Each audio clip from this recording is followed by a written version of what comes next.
Okay, so what to do whenever your husband won't fix the vacuum. This is my new video. So what's going on here is the vacuum is making a weird noise. You got it. Squeals, as you can kind of hear. So I asked him to fix it and he didn't do it. Instead, he sent me a picture on how to do it. So what we're gonna do is try to see if we can take this apart. So his picture says to pull this little cord out here.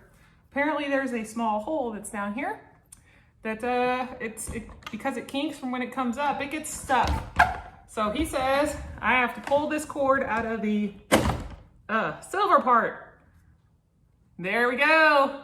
Once I pulled it out, there's big hair, which is really gross that this was in my house, but apparently he was right. So hopefully this works. Let's shove this back in there. This is why we have our husbands do it. That is in.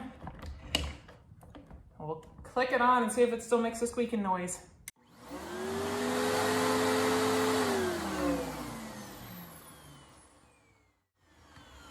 Okay, I think it works. So there's our culprit.